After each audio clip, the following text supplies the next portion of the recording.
All right, we continue with our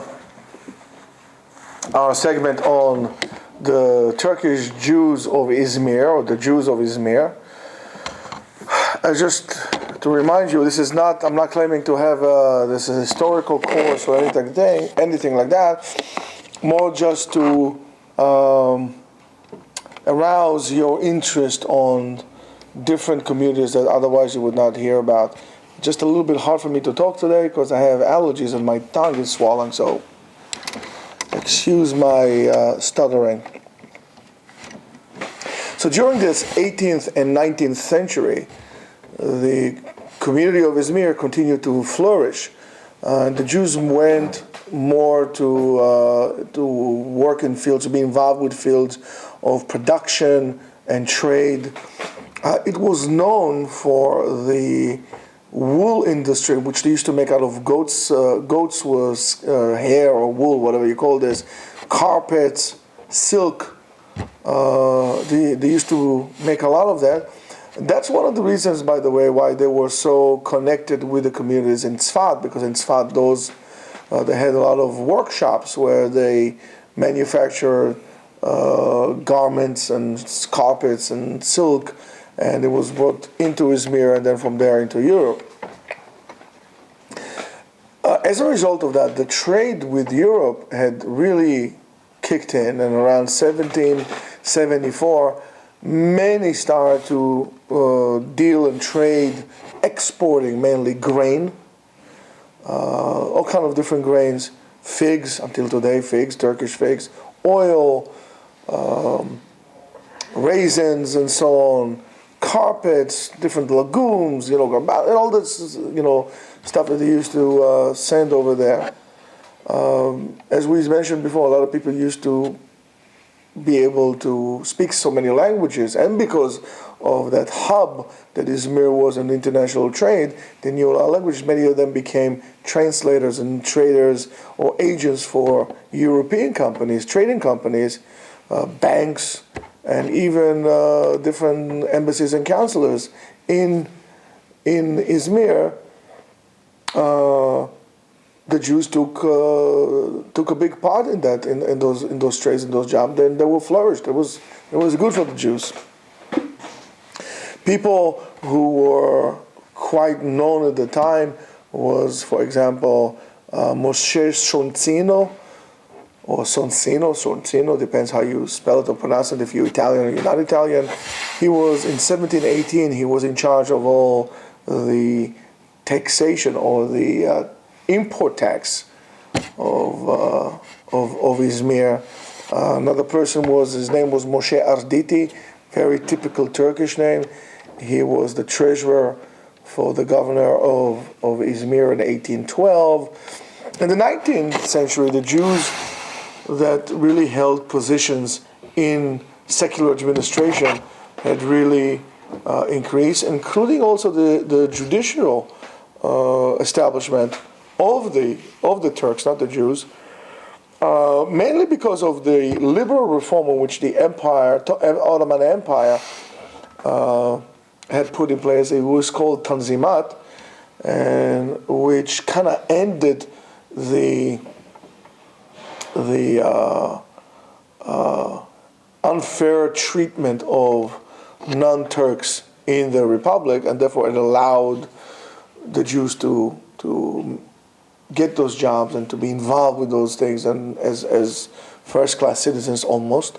There were many Jewish doctors, and for whatever reason, a lot of the Jews, or many Jewish doctors, also specialized in infectious disease, which was a catastrophe at the time, still today, but still, that was a big thing that the Jewish doctors were involved with. They were big experts in that. From the middle of the 18th century, there were some catastrophes that happened in Izmir. Big fires in the years of 1743, 1772, 1841. Izmir was built, like most of the places at the time, out of wood. And one house goes on fire, the whole entire town right after that. There was a big fire in 1881, and something like 10 outbreaks of E. coli, between 1892 and 1770 and 1892. Few earthquakes, strong earthquakes in the area. Many times, a lot of treasures of Judaism were lost. Books, mainly. Rav Chaim Palachi writes that a lot of the books that he wrote disappeared and were gone forever in a fire. One great example for that is the Sefer Lev Chaim. It's a very impressive Shelot v'Tshuvot, that the first few parts of it are questions in depth that survive the fire, and after that they are shorter, and these are questions that were written from memory. So, and you see the difference, which is really unbelievable. A lot of the things in the fire of 1772 was extremely devastating, and a lot of the shuls were destroyed. The main shul was destroyed, and they were only allowed to build it for after 28 years. They weren't allowed to rebuild it for whatever Turkish reason they had. So many people opened their houses, those who live in proximity to the shul, because the shul was built always in a place that quite central to the people. So people in the area around the shul opened their houses for worshippers to come to the houses and pray. So they prayed in houses around the area, which was quite interesting, I think, overall to the strength of the community, and yet weakens the community, because when you don't have a central place that centralizes everything in terms of your community life, it kind of starts to fall apart. It was a very difficult time in terms of transition. In one part, it was good for the Jews, but then it was also bad for them. With the establishment of, as we said yesterday, with the first printing house, going back in the 17th century, by the guy who established, his name was Avraham ben Yedida Gabbai. He was from Livorno in Italy. That had a completely impact on the Jewish life.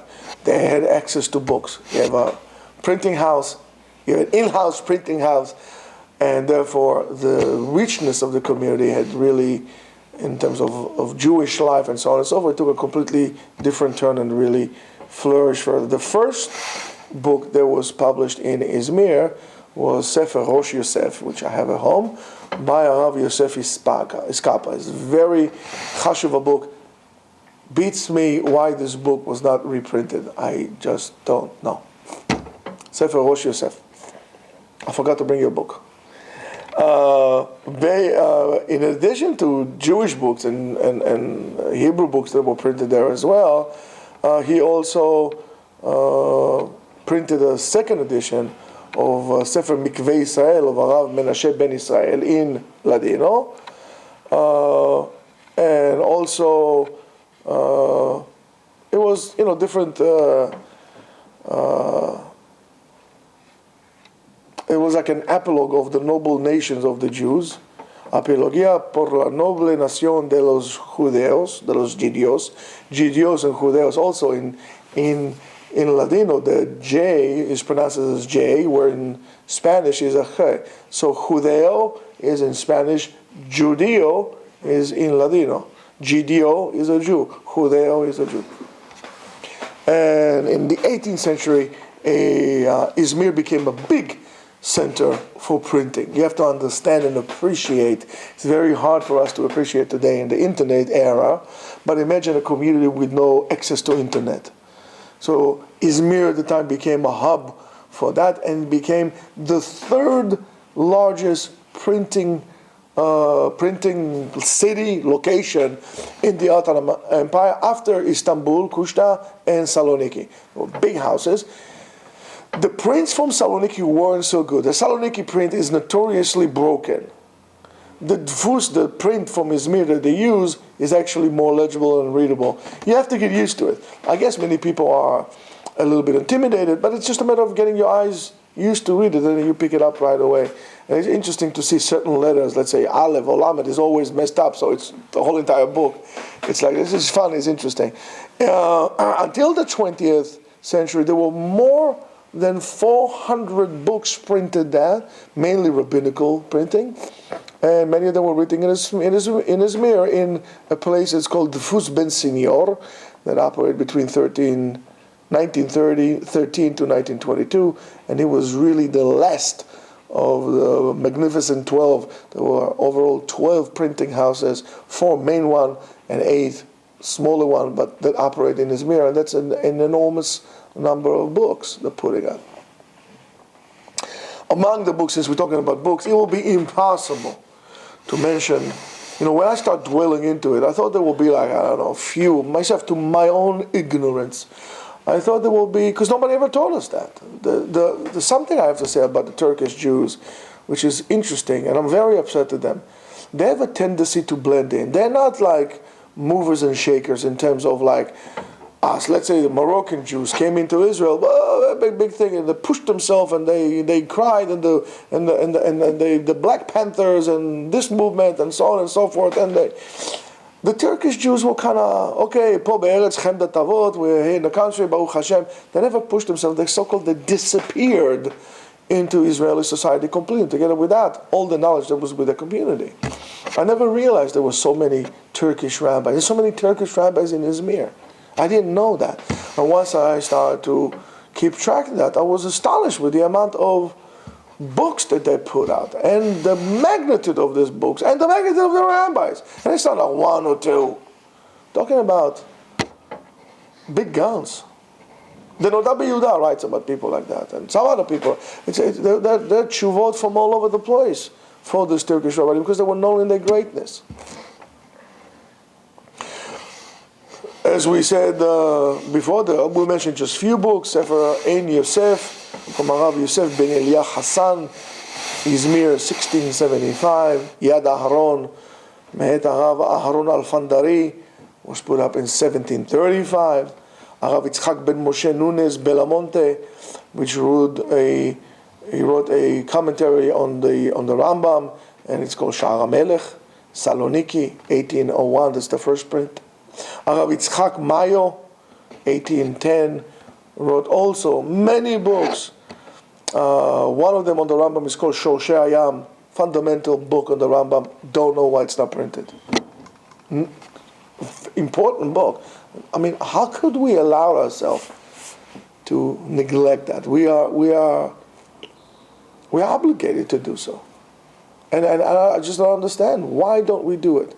I have at home a Pirush Yerushalmi of Arav Yoshua ben Venisti. He's the brother of Chaim ben Venisti, on the Yerushalmi. Why is it not printed? It's because they're Yoshua. Why is it not printed? Why? I just don't understand.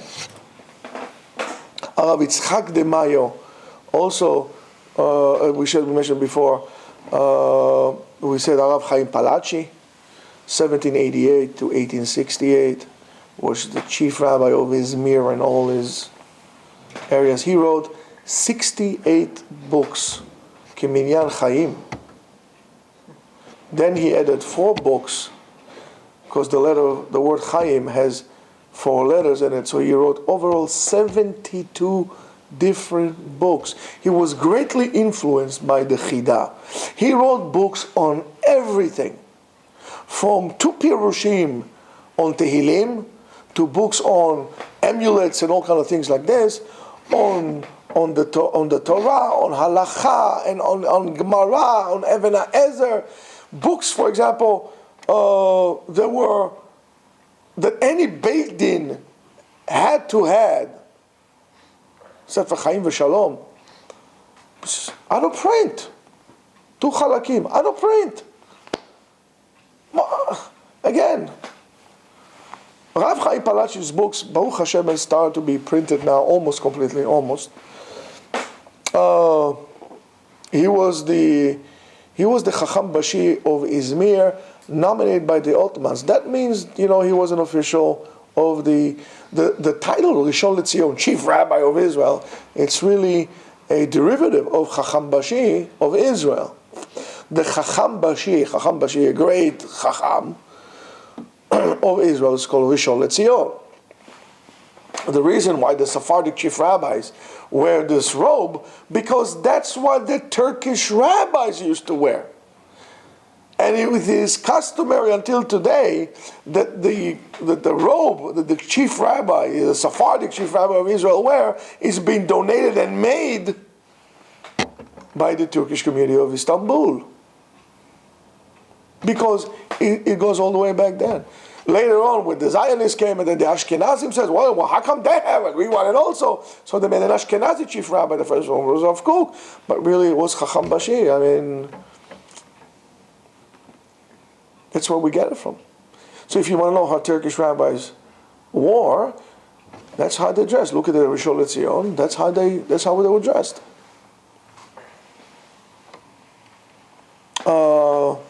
His grandfather, for example, Rav Yosef Chazan, wrote a unbelievable sefer, reprinted recently. Recently, I'm talking about maybe 15 years. It's called Chikrei Lev. He wrote a 6, this Gemara, those big Gemara, 6 ones like this. Later on, they shortened them, so they made more fundamental. I have it at home. I gave it also to Rabbi Chaim's Yeshiva at the time. Chikrei Lev, and for example, Sefer Nechmad Lemareh on Yerushalmi from Harav Nisim Avraham Ashkenazi was printed also in Saloniki in 1832. These are major people. Needless to say, Knesset Gdola, Shirei Knesset Gdola, Me'am Loez. So that's written in Izmir. I mean, books of, I mean, honestly, I cannot tell you how many. I don't know where to start, because there's so many of them. Shevet Musar, Eliyahu HaKohen, endless Sfarim.